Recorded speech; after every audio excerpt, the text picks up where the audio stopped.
que seria bom se nós estivéssemos aqui na igreja para falar do amor de Deus, para falar da salvação, para falar de como nós fomos alcançados por Deus. Mas, infelizmente, falsos ensinos têm entrado na nossa igreja.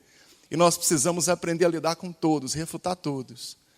Uma expressão que eu uso muito no IBCamp é que se eu não combater os falsos ensinos dentro da minha igreja, que igreja eu vou deixar para o meu filho, para minha filha? Se eu não fizer com que a igreja conheça o puro evangelho de Deus, vai chegar uma hora que eu não tenho mais igreja para o meu filho, para o meu neto. Você é crente aqui. A doutrina espírita, ela já é muito difundida no nosso meio. Os irmãos já conhecem bem. Se eu disser a expressão, por exemplo, joguei pedra na cruz, todo mundo entende que é a ideia de alguém que viveu no tempo de Jesus e jogou pedra na crucificação e reencarnou e está aqui vivendo de novo. Obras cinematográficas são bastante. Para o filme Ghost, acho que todo mundo deve ter assistido aqui, que nasceu dos anos 80 para cá, de uma pessoa que morre e a alma fica por aqui e acaba se comunicando com a ex-namorada por uma médium. Tem um filme que chama Reencarnação, com a Judy Foster. Uma adolescente, um dia bate na casa dela e diz que é a reencarnação do esposo falecido. E acontece toda a trama com esse adolescente falando um monte de intimidades do casal, que então era a viúva. E o mais recente, para nossa vergonha, a novela Joia Rara da TV Globo, em que o tema principal é uma criança que eles acreditam que é a reencarnação de um antigo mestre budista. E toda a trama da novela está girando em torno disso. E quando a gente reflete sobre essas obras, tem também o filme Gladiador, vencedor do Oscar de 2000, em que o Aurelius Máximos, que é o gladiador, que ele fala assim: eu terei a minha vingança nessa vida ou na próxima. Que ele faz parte da trama, uma vingança que ele tem contra o imperador, contra o filho do imperador, o Cômodos. E a gente sempre se assusta. Como é que isso é tão comum no nosso dia a dia? Como é que a gente lida com essas coisas e simplesmente não incomoda mais a igreja? Isso tem que nos incomodar. Nós não temos condições de determinar quando que essa doutrina espírita, ou quando que essa ideia de uma religião em que é possível comunicar com os mortos, em que é possível se relacionar com eles, quando que ela surgiu. Eu vou encontrar, por exemplo, na filosofia pré-socrática, Platão ensinava que todas as almas morriam ao fim da vida, mas que aqueles que eram dados à filosofia, a estudar matemática, aritmética, astronomia, que eram as ciências da época, poderiam renascer e acompanhar a evolução do conhecimento junto com os deuses. Platão vai ensinar isso para a gente. Só que antes disso, eu encontro a ideia de consulta aos mortos no Antigo Egito. Eu encontro entre os assírios, entre os astecas, do pouco que nós podemos enxergar sobre eles. Então não dá para determinar quando que surgiu essa religião. Mas eu vou focar hoje no espiritismo moderno, que começa no século XIX. Mas antes de começar, eu quero estabelecer alguns conceitos com os irmãos. Domingo passado, o pastor Oídes nos ensinou muito sobre o conceito de heresia, que é o ensino errado dentro da igreja, e a seita, que é a religião que surge a partir desse ensino errado. E nós temos que sermos cautelosos para que todo ensino, por menor que pareça, que ele seja devidamente refutado. Nosso carro tem 4 pneus, com 3 não anda. O carro está perfeito, tem um pneu faltando. Não vem para a igreja hoje de carro, conserta esse pneu. Se eu tenho toda uma estrutura teológica boa, mas tem um princípio incorreto, por causa desse não é mais uma igreja pura. Por causa desse não está mais correto diante de Deus. Nós entendemos por religião, o melhor conceito que eu achei sobre religião, é do Dr. Augustus Strong, que ele fala que religião é a expressão externa da crença em seus ritos e dogmas. É toda reunião em que eu expresso a minha fé, eu posso classificar esse grupo como uma religião. A expressão externa da crença. Eu vou encontrar religiões pelo mundo de várias maneiras. Por exemplo, existe um judaísmo cristão reencarnacionista, por incrível que pareça. Existe um grupo de base judaica que crê em Jesus como nós cremos e também crê em reencarnação. É sempre intrigante essas religiões, né? Fascinante do ponto de vista acadêmico. E aí eu tenho então o surgimento da teologia, que é a ciência que estuda essa religião. Portanto, toda pessoa que se propõe a dissertar sobre Deus, sobre religião ou sobre o relacionamento com a divindade, configura uma teologia. Mesmo que não seja uma teologia cristã, a nossa, uma teologia. De vez em quando alguém me pergunta, né, mas o senhor é teólogo, mas e aí? Não, teologia é uma ciência, estudado na faculdade. Mas eu defendo a teologia bíblica, do ponto de vista cristão. E aí eu passo para outra questão, que é a fonte da minha teologia. Se eu sou muçulmano, o que Maomé me ensinou passa a ser a fonte da minha teologia. Se eu sou budista, os ensinamentos de Buda passam a ser a fonte da minha teologia, ou da teologia budista. Se eu sou cristão, se eu sou evangélico, se eu sou da Assembleia de Deus do Campo de Campinas, a minha teologia tem que ter por base a Bíblia. E eu não posso aceitar outra fonte de informação que não seja a palavra de Deus. Nós não podemos admitir mais ninguém e mais nada que nos ensine outra coisa, ou de outro momento, de outro lugar em que eu tiro a minha fonte, a minha informação teológica. Ela deve partir da Bíblia. A Bíblia se interpreta, a Bíblia é verdadeira, nós precisamos crer que ela é a palavra de Deus e que ela é única. O que nós fazemos é refletir sobre a palavra de Deus. Tem uma frase que eu gosto muito do Dr. Augustus Nicodemos, que ele é PhD em teologia e também é chanceler do Instituto Mackenzie, que ele fala assim: eu também tenho perguntas, mas eu quero as respostas que a Bíblia tem para me dar. No que a Bíblia se cala, eu vou me calar. No que a Bíblia fala, com ela eu quero aprender. Gosto muito dessa expressão. Tem outra também do Menno Simons, o quarto homem da Reforma Protestante. Para os irmãos se entenderem melhor, o Menno Simons é dele que surge, dos ensinos dele, que surge a igreja menonita. Ele diz assim: não sou profeta, nem tenho visões, não tenho revelações e nem as quero. A palavra de Deus é suficiente para mim.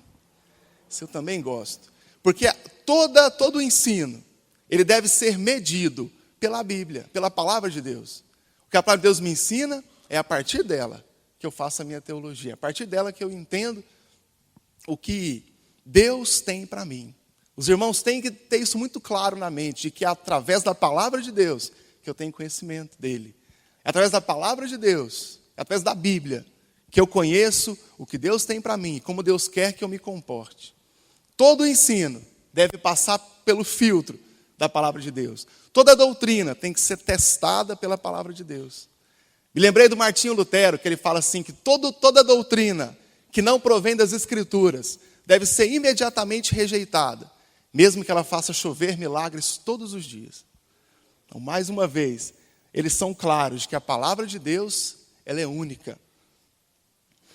E até Jesus usou a Bíblia. Eu guardei aqui para os irmãos em Marcos capítulo 12, versículo 24, diz assim: errais por não conhecer as Escrituras e nem o poder de Deus. Jesus, ele olha e fala: vocês erram porque não conhecem a palavra, em primeiro lugar. Segundo lugar, poder de Deus. Em todas as traduções que eu procurei, eu tenho 11 Bíblias em casa, eu fiz questão de olhar em todas, em nenhuma o poder de Deus vem na frente. Em todas, ele diz: errai por não conhecer as Escrituras. Em Marcos capítulo 12, em Lucas capítulo 18 agora, na parábola do jovem, no episódio do jovem rico, e o jovem rico pergunta para Jesus assim: o que eu tenho que fazer para herdar a vida eterna? Resposta de Jesus: conhece as Escrituras? Alguém queria ser salvo, e Jesus fala assim: você já tem as Escrituras. Irmãos, a palavra de Deus, nós não podemos negociar ela. Não podemos em nenhum momento abrir mão de outra fonte para a minha teologia. Eu não posso abrir mão dela e ouvir ensinamento nenhum. Então o Espiritismo, entrando agora no Espiritismo moderno, eu olhei que o dicionário Aurélio, esse que os irmãos têm em casa, diz que o Espiritismo é a doutrina baseada na crença da sobrevivência da alma e da existência de comunicação por meio da mediunidade entre vivos e mortos. Basicamente, o Espiritismo é a doutrina que diz que eu posso me comunicar com os mortos, que os mortos vivem entre nós, de que nós podemos renascer, e através desse ciclo de renascimento, eu vou me purificar e um dia eu vou alcançar a salvação. Então, a vida na Terra é uma espécie de purgatório, né? Do latim purgate, limpar. Talvez a mesma ideia de purgatório da doutrina católica, de ficar um tempo lá e se purificar. A vida na Terra é isso. O primeiro registro moderno do Espiritismo acontece em 1848, com duas irmãs, Kate e Margaret Fox. Elas declaram que ouviram dentro de casa sons, barulhos e coisas se mexendo dentro de casa. E aí um belo dia uma perguntou, é homem que está aí? Não teve resposta. É mulher que está aí? Não. Aí se for espírito, bate 2 vezes. E aí teve o barulho, a tipologia, bateu 2 vezes. Elas acreditaram que era um espírito que estava ali e que fazia os barulhos. E aí a metade, a segunda metade de 1848 em diante, começou um fenômeno nos Estados Unidos, que era as mesas que giravam e os móveis que flutuavam, as pessoas que ouviam barulhos. E todo mundo passou a acreditar, então, que essa era o início de um relacionamento, né, de um convívio com espíritos. Todo mundo convivendo com espírito. E aí teve um francês, pedagogo, muito importante. O nome dele é Hippolyte Léon Denisard de Riveau, conhecido como Allan Kardec. Ele começa a pesquisar esses fenômenos. E ele não encontra nenhuma razão lógica, nenhuma causa natural para explicar tantos fenômenos assim. Aí um belo dia, ele se vê a reencarnação de um espírito chamado Allan Kardec. E a partir daí, ele assume a identidade de Allan Kardec e ele passa a ser então o grande doutrinador da religião espírita. A principal obra dele é o Evangelho segundo o Espiritismo, que nas edições mais atuais já vem com o título O Evangelho segundo Allan Kardec. Acredito que muitos irmãos possam já ter tido contato, pelo menos visto a capa desse livrinho. O Evangelho segundo Allan Kardec. Eu falei para os irmãos que toda a doutrina que nós estudamos, que toda a nossa teologia deve sair da palavra de Deus. Pelo que eu falei até agora, eu já podia ter terminado. Porque nada do que eu disse até agora, do princípio do Espiritismo, veio da palavra de Deus. Veio da experiência de algumas pessoas. Veio da experiência com fenômenos que não são defendidos pela Bíblia. Então, desde já, eu poderia parar aqui. Eu já convenci os irmãos de que essa doutrina não vem do trono de Deus. Outra questão é que a ideia espiritismo, né, essa religião de consulta aos mortos, de convívio com espíritos, ela acaba se dividindo em muitas frentes. Né? O autor da revista, ele diz, por exemplo, do Umbanda, do Quimbanda, como sendo religião espírita. Só que eu não encontrei em registros de livros de Umbanda eles se declarando espíritas, sendo uma religião diferente. Mas eu quero estabelecer com os irmãos o seguinte: religiões que têm por base o relacionamento com o espírito são muitos, mas o espiritismo, como nós conhecemos no dia a dia, ele não se declara pagão e ele não se declara também ele não declara pagão e nem de Umbanda, de Quimbanda, a macumbaria, não se declaram fazer parte dele. E o próprio espiritismo tem várias divisões dentro dele. A mais comum que nós conhecemos é o kardecismo e a LBV, que é a chamada Legião da Boa Vontade. Né? E como a Legião da Boa Vontade, por exemplo, né, até o nome é bem convidativo, né, Legião da Boa Vontade. Olha que coisa boa isso. De repente, a obra social seja boa. Mas nós não estamos aqui para defender ou para analisar a moral de uma pessoa que é espírita. E nós não estamos aqui para dizer se a religião é boa ou ruim. Eu estou aqui para, à luz da Bíblia, determinar com os irmãos se está correto ou está errado. à luz do evangelho que me salvou, e que eu creio que estou indo para a glória, seguindo esse evangelho aqui. Né, irmãos? Então eu vou encontrar, por exemplo, um grupo de espíritas kardecistas que vai te dizer assim, mas no meu centro não tem possessão, as pessoas não ficam possessas lá. A gente vai para lá, estuda, um dia é Sócrates, um dia é Michel Foucault, um dia é Jesus, outro dia é Buda, nós estudamos. E tem o passe, que é só um ritual de passagem de energia positiva, mas manifestação não tem. É o chamado também espiritismo linha branca. Existem mesmo essas divisões dentro do espiritismo. No entanto, não quer dizer que não seja uma religião que não provém das escrituras. Ok, irmãos? Então, nós vamos falar então sobre as principais doutrinas dentro do espiritismo. E é aquilo que nós convivemos todos os dias e talvez alguém possa nos questionar. Eu quero então com os irmãos agora estudar à luz da Bíblia esses ensinos e então os irmãos vão poder até conversar com alguém e dizer, olha, eu não concordo por causa disso. Olha, a interpretação que foi dada não é tão clara. E vamos começar então. Veja só. A comunicação com os mortos. Esse é o grande lema. É possível comunicar. Existem mortos que andam entre nós aqui, porque tem alguma coisa que ainda falta fazer nessa vida, ou está aguardando a chance, a oportunidade de reencarnar. E essa comunicação, ela acontece através dos chamados médiums. Para que seja bíblico essa doutrina, os espíritas usam o texto de 1 Samuel capítulo 28, lá do capítulo 1, do versículo 1 até o versículo 25, quando o rei Saul consulta uma médium para falar com Saul, que então já estava morto. Para esse assunto, eu precisaria de um dia só nesse episódio, para poder falar sobre tudo o que eu posso argumentar com os irmãos em relação a essa doutrina. Tá? Mas como o espaço aqui é pequeno, eu vou resolver da seguinte forma.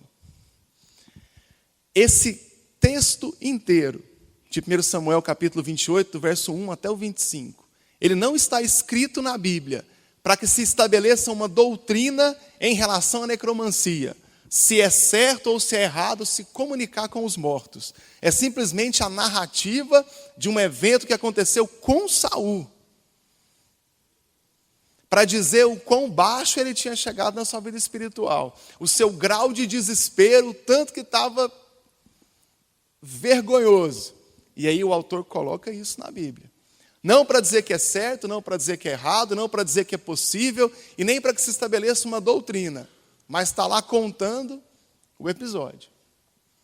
É como se alguém dissesse para os irmãos assim, olha, eu vi o pastor Ricardo lá naquele barzinho assim, estava com a cara cheia.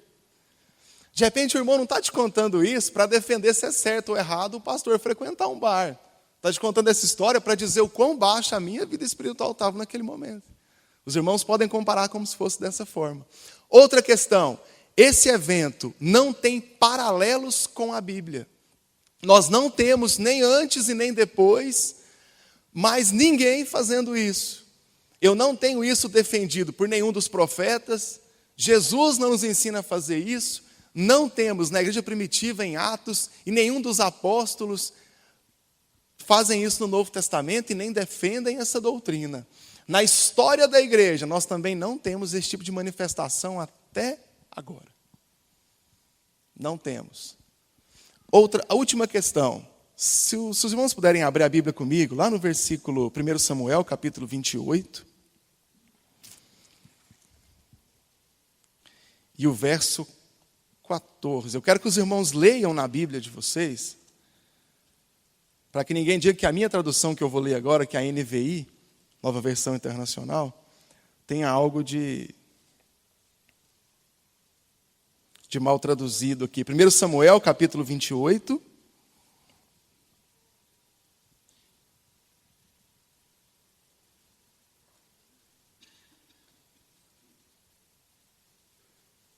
E o verso 14.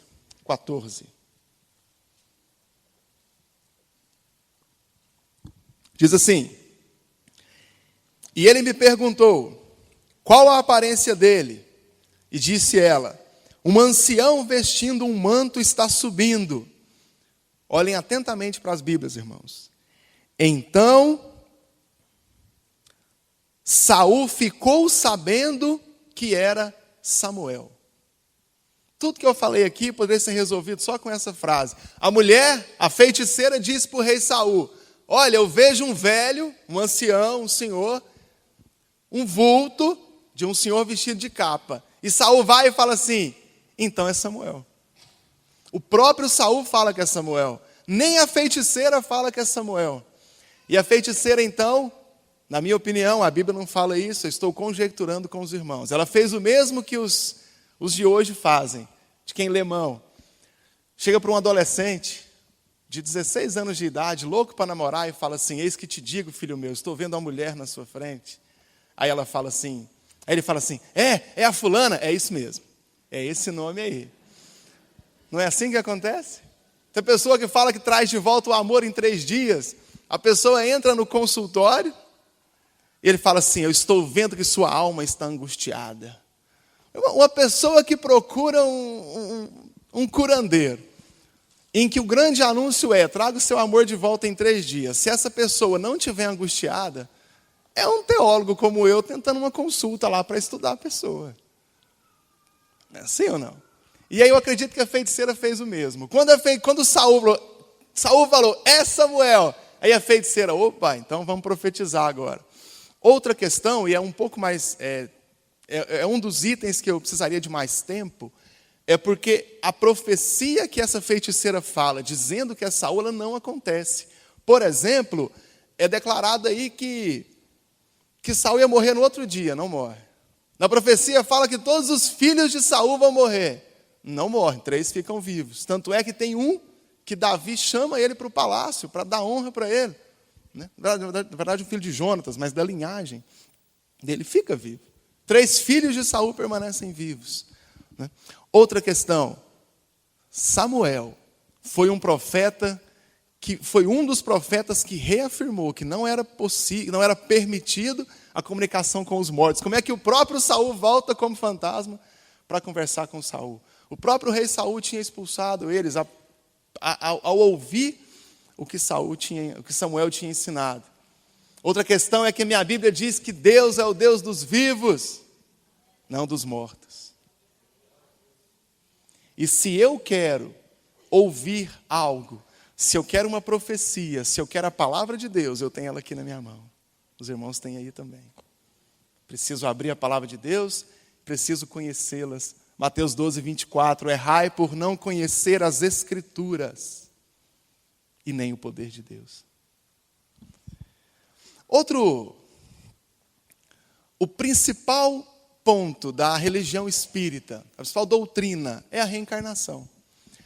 A doutrina espírita sobrevive se eu tirar todas as outras, mas a reencarnação eu não consigo tirar. O achado mais antigo que eu encontrei sobre reencarnação, talvez no Egito, quando acontecia a mumificação, para que o espírito continuasse vivo e encontrasse seu lugar. Nós temos tumbas de antigos faraós, em que escravos eram enterrados juntos, para que quando tivesse a reencarnação, o faraó pudesse acordar com os escravos. É uma doutrina muito intrigante, né, irmãos?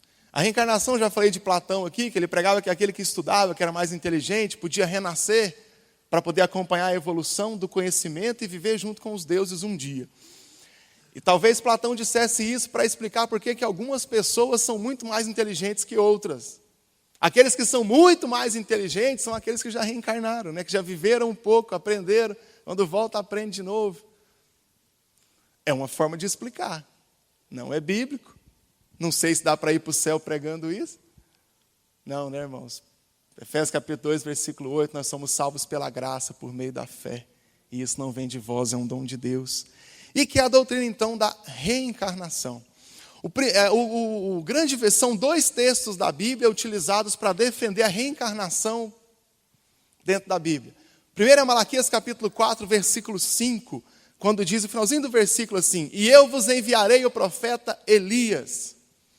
E aí então os espíritas dizem que João Batista, aquele primo de Jesus, que pregava no deserto, endireitai os caminhos do Senhor, pois está próximo o reino de Deus, o reino dos céus em algumas traduções, era Elias reencarnado.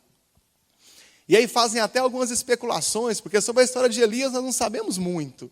Não sabemos onde é que Elias passou a infância, não sabemos quem eram muito da sua árvore genealógica. De repente Elias chega adulto, pregando, vai lá um dado momento e desafia o rei Acabe, desce fogo do céu, e vamos que vamos. Com João Batista acontece algo mais ou menos assim, né? De repente João Batista começa a pregar no deserto e o povo vem, se converte, ele batiza. E ele diz que não é digno de desatar as sandálias do Senhor Jesus. Só que aqui, em Malaquias capítulo 4, versículo 5, eis que vos enviarei o profeta Elias, e então a afirmação de que João Batista é a reencarnação do profeta Elias. Bom, para começar, o próprio João Batista, em Lucas capítulo 1, versículo 17, ele diz que não é Elias. Aqui é muito simples de resolver. Em Malaquias capítulo 4, eu estou simplesmente utilizando uma figura de linguagem para dizer que vai existir um profeta que vai ensinar com a mesma autoridade de Elias, com a mesma coragem de Elias. E eu vou te enviar um profeta tão importante, tão expressivo quanto Elias, que ele vai ensinar com a intrepidez de Elias. É assim que nós resolvemos esse texto. Pastor, existem outras figuras de linguagem na Bíblia? Sim. Por exemplo, quando o apóstolo João fala que em todos os livros do mundo não seria possível escrever todos os acontecimentos acerca de Jesus. É claro que é possível, seria possível escrever detalhadamente todos os atos de Jesus. Mas ele quis dizer que eram tantos e quis exagerar para deixar bem claro para a gente. Talvez a expressão hoje, morri de fome. Ninguém morreu de fome. Estou morto de cansaço. Não, não está morto de cansaço, mas é uma forma que nós temos de expressar que o cansaço chegou ao limite. Né? E aí, quando o apóstolo João fala que em todos os livros do mundo não seria possível escrever, ele estava também usando a mesma figura. E acontece aqui em Malaquias, quando ele fala que vai enviar o profeta Elias, não fala que vai enviar a reencarnação do profeta Elias, mas fala que vai surgir um profeta que tem autoridade. Como o profeta Elias teve essa mesma autoridade. Talvez eu pudesse trazer outras figuras, outros exemplos para os irmãos aqui, mas vamos para o próximo. Esse eu gosto mais. João capítulo 3, quando Jesus conversa com Nicodemos. E aí Jesus fala para Nicodemos assim, quem não nascer de novo, não pode herdar o reino de Deus. E tem um detalhe nos originais que aqueles espíritas mais estudiosos, defendem isso. É possível, é uma tradução menos provável, mas é possível que a tradução do original seja: quem não nascer do alto não pode ver o reino de Deus. É uma tradução pouco provável, mas é possível que se traduza assim: quem não nascer do alto não pode ver o reino de Deus. Então eu tenho Jesus dizendo para Nicodemos assim, quem não nascer do alto não pode ver o reino de Deus. Ou seja, quem não reencarnar não pode ver o reino de Deus. Só que se eu continuar lendo o texto, eu vejo que essa teoria não se sustenta. Porque o próximo versículo, Nicodemos pergunta para Jesus como se ele tivesse 1 ano de idade. Mas Jesus, pode um homem sendo velho voltar ao ventre de sua mãe e nascer? Essa pergunta, se a reencarnação fosse uma doutrina bíblica, se Jesus quisesse declarar que a reencarnação existe, que é possível e que é a vontade de Deus, nessa hora Jesus teria resolvido o problema. Ele ia dizer, sim, você vai morrer, sua alma vai ficar passeando por aqui, depois vai reencarnar e você vai nascer de novo. Era só Jesus ter dito isso. O que é que Jesus fala para Nicodemos? Quem não nascer da água e do Espírito não pode ver o reino de Deus. Jesus nunca disse para repetir o nascimento, ou para que ao fim dessa vida eu volte a nascer novamente. Ele fala, aquele que não nascer do Espírito, é um renascimento moral, é ser uma nova criatura, não refazer a antiga. Jesus deixa claro aqui que esse renascimento é moral, é renascer, é passar a ter uma nova vida em Cristo. E os irmãos já sabem muito dessa ideia de ser uma nova criatura em Cristo. Todo dia nós ouvimos um testemunho aqui, né, de alguém que sobe e fala: olha, irmãos, eu tinha essa e essa vida. Conheci Jesus e hoje eu tenho uma nova vida. Eu conheci a Cristo e hoje eu nasci de novo. Tem alguns irmãos que pecaram tanto que nem conta como é que foi o passado dele, né? Conta aí, irmão. Não tinha vida não, a vida é agora. Quer nem contar, né? Quer esquecer o que viveu antes de conhecer a Cristo. É sobre este novo nascimento que Jesus conversa com Nicodemos, que é o de nascer da água e nascer do Espírito. Para finalizar, ainda que não houvesse esse diálogo de Jesus com Nicodemos, Hebreus capítulo 9, versículo 27, é determinante. É uma opinião final a respeito da reencarnação. Diz assim: basta ao homem morrer uma só vez, e depois disso, o juízo. Hebreus capítulo 9, verso 27. Não tem espaço para especulações nesse texto. Basta ao homem morrer uma só vez, e depois disso, o juízo. Outra doutrina, que eu acredito que essa é a mais fraca de todas, e a própria razão me deixa deixa a doutrina fraca, que é a ideia da vida na terra para purificação, que através dos ciclos de vida na terra, através das reencarnações que as pessoas passam, elas vão ficando melhores. E é uma via com duas mãos, que eu tenho as pessoas estão então num processo de purificação, num processo de crescimento. Aqueles que alcançam o alto nível, eles não reencarnam mais, são espíritos superiores. E aqueles que ainda não alcançaram vão morrer e vão renascer. Isso me deixa intrigado, porque quando nós olhamos para a condição da nossa humanidade, nós não vemos essa melhora progressiva ao longo das gerações, vemos? Se eu olhar para um dado histórico, por exemplo, eu tenho aqui Átila o Terrível, que tinha o costume de arrancar a pele do rosto dos inimigos e soltá-los. Uma demonstração tamanha de ódio. Tá bom, Átila era só um. Em 1099 eu tenho o Papa Urbano II convocando as cruzadas. E eles vão para Jerusalém tomar a Jerusalém dos muçulmanos. Tem um historiador que nos diz que no pórtico de Salomão tinha tanto sangue que dava nos joelhos dos cavalos. Tanta gente que morreu lá. Era comum em guerras daquela época que os vencidos enterrassem os seus mortos. Não sobrou vencido para enterrar os mortos. Foram contratados mercenários para voltar lá e enterrar os mortos, judeus, árabes e muçulmanos, que morreram lá na primeira cruzada, que voltou para tomar Jerusalém. Tomar Jerusalém de volta para os cristãos. Então, esses irmãos não lembram disso, mas é que os muçulmanos tomaram Jerusalém e sempre permitiram que os cristãos fossem lá. E aí, em um dado momento, não permitiram mais. E é convocadas as cruzadas para retomar Jerusalém, que é a cidade santa. Isso acontece, então, a chamada em 1099. Estamos, então, no século XI. Século XI acontece isso. E os irmãos se lembram da escola de Auschwitz, da Alemanha nazista. Tamanha crueldade. Como é, e isso eu esqueci de falar da escravidão pelo mundo, esqueci de falar da Ku Klux Klan nos Estados Unidos. Como é que uma sociedade, como é que uma humanidade que vive num ciclo permanente e progressivo de purificação e de melhora, consegue, de tempos em tempos, ser capaz de tamanhos atos de crueldade?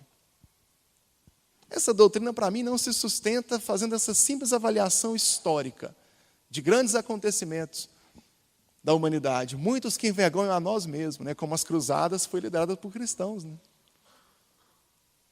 essa manga é nossa, temos que chupar. Foram os cristãos que fizeram. É claro que bem antes da Reforma Protestante, mas era a igreja de Jesus que tinha naquela época, era aquela. Tem um historiador, Niebuhr, ele fala que nada mais envergonha a Deus do que a história do seu próprio povo. Infelizmente é uma verdade, né, que nós precisamos conviver com ela. A doutrina essa doutrina, então, da reencarnação da vida na Terra para purificação, ela é também antibíblica. A Bíblia nos ensina que Deus criou o homem e colocou nessa terra. Chamou de Éden. Éden é um lugar, a palavra Éden, lugar de prazer, lugar de delícia. E se não tivesse havido o pecado da desobediência a Deus lá no Éden, estaríamos todos lá hoje.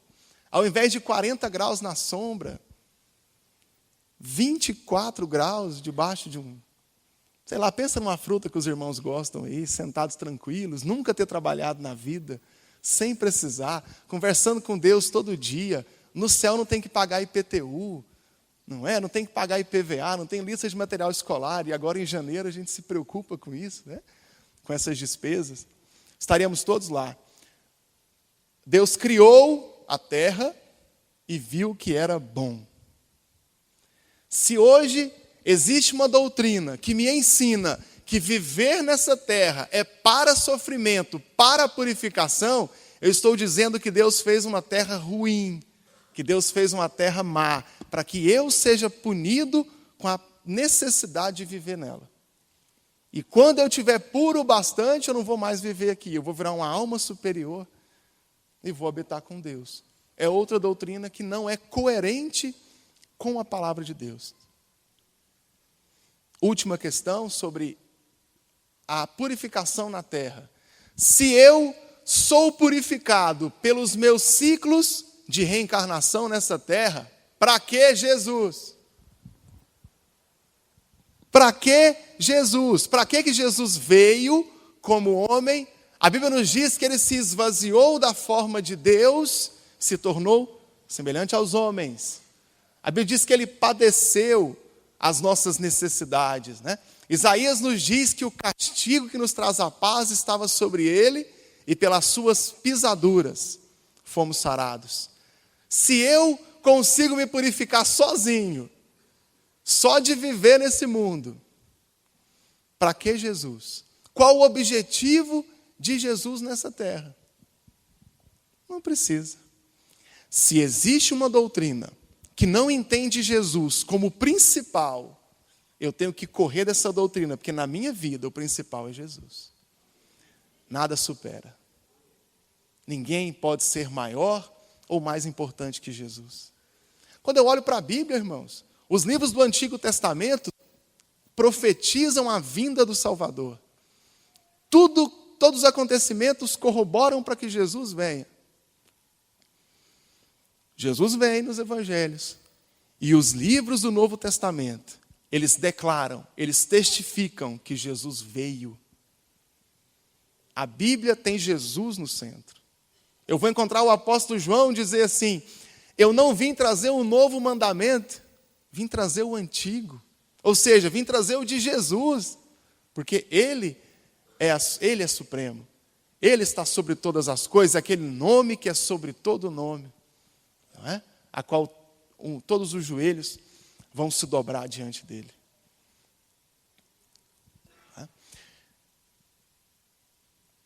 Eu me lembro do Agostinho, do Santo Agostinho, quando ele refutou uma heresia chamada pelagianismo. Não tem a ver com o espiritismo, não, para os irmãos entenderem aqui onde é que eu quero chegar. Os pelagianos pregavam que era possível alcançar a salvação sozinho, que eu ia me purificando, eu ia ficando mais santo, mais bonzinho, mais gente boa, que eu ficava mais... que eu ia melhorando. E um dia eu ia alcançar a salvação. Esse é o pelagianismo do século IV, depois de Cristo. E o Agostinho combateu fortemente os pelagianos. E a máxima do Agostinho, nesse item, quando ele fala assim: os pelagianos querem alcançar a salvação pelos próprios méritos, mas eu, pelo mérito de Cristo. O Agostinho sabia que ele nunca seria salvo pelo seu próprio mérito, que pelo meu mérito, o meu lugar é no inferno, hoje, agora.